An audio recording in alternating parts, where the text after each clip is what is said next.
لہٰذا جو رفع الیدین کرتا ہے اس کے قادیانی ہونے کے چانسز نہیں ہیں، جو نہیں کرتا اس کے چانسز ہیں، کیونکہ قادیانی بھی ان کے حنفی بھائی ہیں۔ مرزا جیلمی نے یہ دعویٰ کیا ہے کہ جو لوگ رفع دین کرنے والے ہیں ان کے قادیانی ہونے کے کوئی چانس نہیں ہیں، اور جو رفع دین نہیں کرتے ان کے قادیانی ہونے کے چانس ہیں، اور قادیانی یہ حنفیوں کے بھائی ہیں۔ اب مرزا جیلمی کے اس دعوے کے اندر کتنی صداقت ہے، آپ اندازہ کریں کہ کتنے جھوٹ اور کذب بیانی سے مرزا کام لیتا ہے۔ جب مرزا جیلمی کے اس پہلے جملے کو ہم دیکھتے ہیں کہ جو رفع دین کرنے والے ہیں ان کے قادیانی ہونے کے کوئی چانس نہیں ہیں، تو یہ اس کا دعویٰ بالکل حقیقت کے برعکس نظر آتا ہے۔ وہ اس لیے کہ مرزا قادیانی دجال نے جب دعویٰ کیا، اس کے جو فالورز لوگ اس کے پیچھے چلنے والے پیدا ہوئے، سب سے پہلے جو مرکزی نام آتے ہیں وہ لوگ تھے جو بیسک غیر مقلد تھے، آزاد خیال اور وہابی منش لوگ تھے، رفع دین کرنے والے۔ مرزا قادیانی کے جو بعد میں خلفاء بنے ہیں ان میں سے پہلا خلیفہ مولوی نور الدین بھیروی، وہ غیر مقلد وہابی تھا، رفع دین کرنے والا۔ یہ اس کے حالات زندگی پہ قادیانیوں نے کتاب چھپی ہے حیات نور۔ حیات نور کے صفحہ نمبر 12، 13، 44 اور 23 ان صفحات کو اٹھا کر دیکھ لیں۔ مرزا نور الدین بھیروی وہ تقویۃ الایمان کا عاشق تھا، مولوی اسماعیل دلوی کا تو پکا عاشق تھا وہ، اور غیر مقلد تھا۔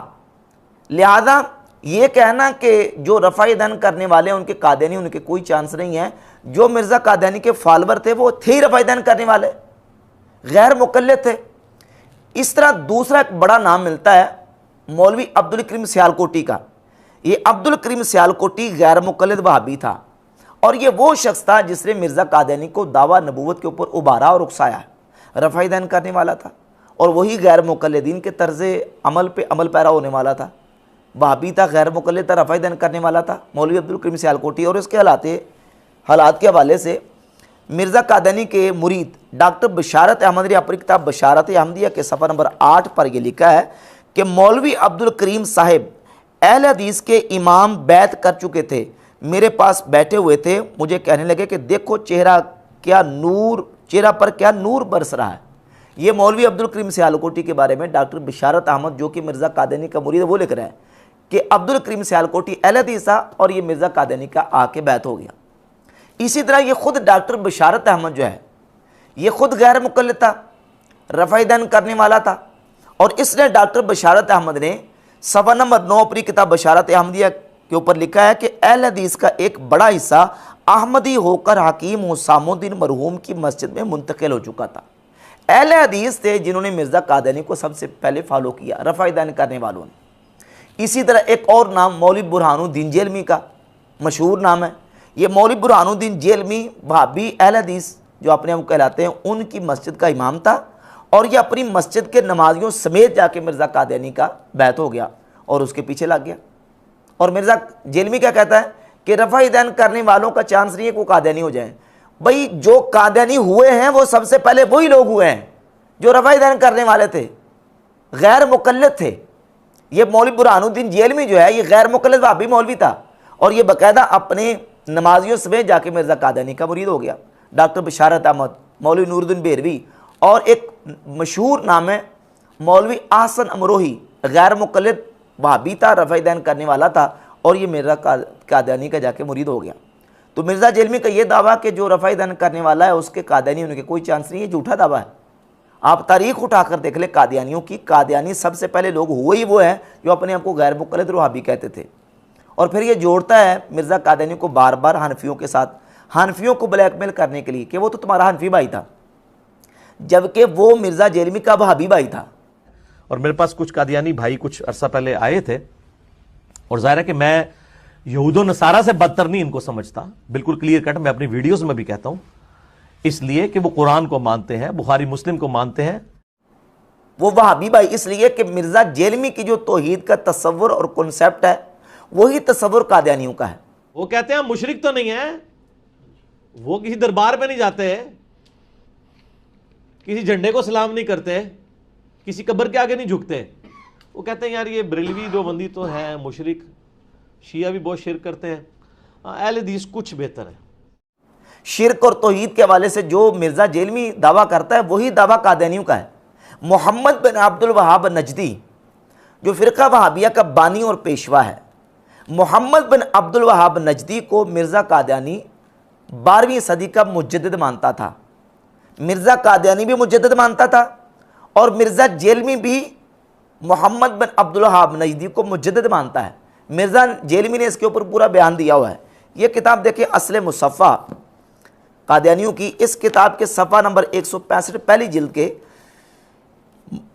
محمد بن عبد الوہاب نجدی کو 12ویں صدی کا مجدد ڈکلیئر کیا گیا ہے اور 13ویں صدی کے مجددین میں مولوی اسماعیل دہلوی کو شامل کیا گیا ہے۔ تو یہ قادیانیوں کے ہاں وہی تصور تھا، توحید کا کنسپٹ تھا جو مرزا جیلمی کا ہے۔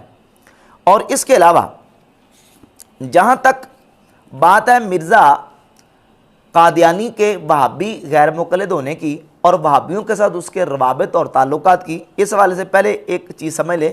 یہ کتاب ہے مولوی عبدالمجید سودروی کی سیرت ثنائی۔ اس کتاب کے صفحہ نمبر 452 پہ مولوی محمد حسین بٹالوی مدیر اشاعت السنہ رسالے کے جو ایڈیٹر تھے، یہ محمد حسین بٹالوی، ان کے حوالے سے لکھتا ہے کہ آپ کا وطن بٹالہ تھا مگر قیام زیادہ تر لاہور ہی میں رہا۔ پہلے باٹی گیٹ کی مسجد میں اقامت اختیار فرمائی، پھر چینیاں والی مسجد میں آ گئے۔ لاہور میں 8 تراویح کی ترویج آپ ہی سے ہوئی۔ اشاعت و سنہ کے ذریعے اہل حدیث کی بہت خدمت کی۔ لفظ وہابی آپ ہی کی کوشش سے سرکاری دفاتر اور کاغذات سے منسوخ ہوا اور جماعت کو اہل حدیث کے نام سے موسوم کیا گیا۔ یہ محمد حسین بٹالوی وہ ہیں جو چینیاں والی مسجد میں امام و خطیب تھے اور لاہور میں 8 تراویح کی اشاعت انہی نے کی۔ اور یہ چینیاں والی مسجد وہ ہے جہاں مرزا قادیانی جب لاہور آتا تھا نماز پڑھنے کے لیے وہیں جایا کرتا تھا۔ یہ کتاب ہے قادیانی مفتی محمد صادق کی ذکر حبیب۔ اس کتاب کے صفحہ نمبر 8 پر مفتی صادق لکھتا ہے، غالباً 1893 کا واقعہ ہے کہ میں لاہور میں حضرت مسیح موعود علیہ السلام، یعنی یہ مرزا قادیانی کے بارے میں لکھا ہے کہ ہم رکاب تھا۔ نماز جمعہ کے لیے آپ مسجد چینیاں میں تشریف لے گئے اور نماز پڑھنے کے بعد فوراً تشریف لے آئے اور میں بھی حضور کے ساتھ تھا۔ مرزا قادیانی نماز پڑھنے کے لیے کہاں گیا؟ چینیاں والی مسجد میں، جو کہ وہابیوں کی مسجد تھی، اور محمد حسین بٹالوی جو مدیر تھا اشاعت السنہ کا، جو ایڈیٹر تھا، یہ وہاں امام و خطیب تھا اور اس کے تعلقات وہابیوں کے ساتھ تھے۔ مرزا قادیانی کے بیٹے نے یہ کتاب لکھی، مرزا قادیانی کے لاتِ زندگی پر، سیرت المہدی۔ اس کے صفحہ نمبر 51 پہلی جلد کے لکھتا ہے کہ بیان کیا مجھ سے حضرت والدہ صاحبہ نے کہ میری شادی سے پہلے حضرت صاحب کو معلوم ہوا تھا کہ آپ کی دوسری شادی دلی میں ہوگی، چنانچہ آپ نے مولوی محمد حسین بٹالوی کے پاس اس کا ذکر کیا۔ یہ وہی محمد حسین بٹالوی۔ تو چونکہ اس وقت اس کے پاس تمام اہل حدیث لڑکیوں کی فہرست رہتی تھی، کن کی؟ اہل حدیث لڑکیوں کی فہرست رہتی تھی، اور میر صاحب بھی اہل حدیث تھے اور اس سے بہت میل ملاقات رکھتے تھے، اس لیے اس نے حضرت صاحب کے پاس میر صاحب کا نام لیا۔ آپ نے میر صاحب کو لکھا۔ شروع میں میر صاحب نے اس تجویز کو بوجہ تفاوت عمر ناپسند کیا مگر آخر رضامند ہو گئے، اور پھر حضرت صاحب مجھے بیانے دلی گئے۔ آپ کے ساتھ شیخ حامد علی اور لالا ملاوہ بھی تھے۔ نکاح مولوی نذیر حسین نے پڑھا تھا۔ یہ 27 محرم 1302 ہجری بروز پیر کی بات ہے، اور اس وقت میری عمر 18 سال کی تھی۔ حضرت صاحب نے نکاح کے بعد مولوی نذیر حسین کو 5 روپے اور ایک مصلح نظر دیا تھا۔ مولوی نذیر حسین دہلوی یہ وہابیوں کے بہت بڑے عالم تھے، اور مولوی محمد حسین بٹالوی یہ بھی اہل حدیث وہابیوں کے بڑے عالم تھے جو اپنے آپ کو اہل حدیث کہتے ہیں، اور ان کے پاس اہل حدیث لڑکیوں کی فہرست رہتی تھی۔ مولوی محمد حسین بٹالوی نے میر ناصر جو کہ وہابی تھے، ان کی بیٹی کا رشتہ مرزا قادیانی کو لے کے دیا، اور نکاح پڑھانے والا کون تھا؟ مولوی نذیر حسین دہلوی جو کہ وہابیوں کا بہت بڑا عالم تھا۔ اب یہ ان کے تعلقات ذرا ملاحظہ کریں۔ یہ ہے اشاعت السنہ، وہ رسالہ جس کا ذکر ہو رہا تھا۔ اس اشاعت السنہ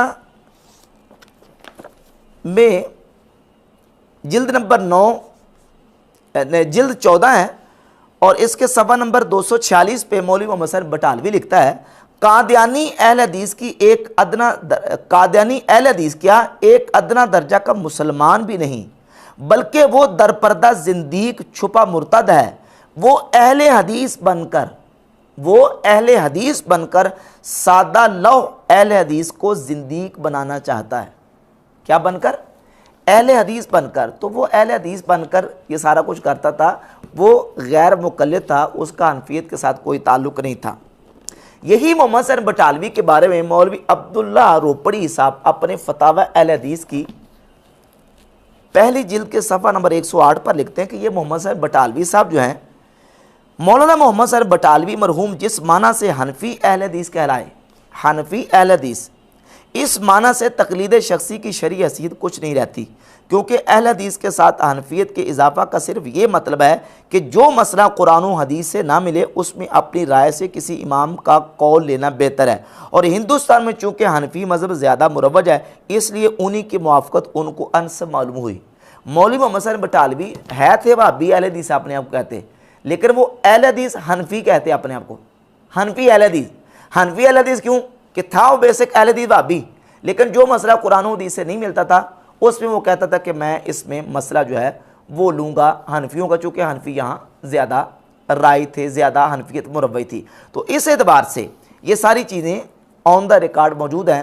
اور پھر اس حوالے سے مرزا قادیانی کے مرید ڈاکٹر بشارت احمد نے مجدد اعظم اپنی کتاب اس کی جلد 2 صفحہ نمبر 917 میں مرزا قادیانی کے حوالے سے لکھا ہے کہ مرزا قادیانی کہتا ہے یاد رکھیں کہ ہماری جماعت بنسبت عبداللہ کے اہل حدیث سے اقرب ہے، اور عبداللہ چکڑالوی کے بہودہ خیالات سے ہمیں کچھ بھی مناسبت نہیں۔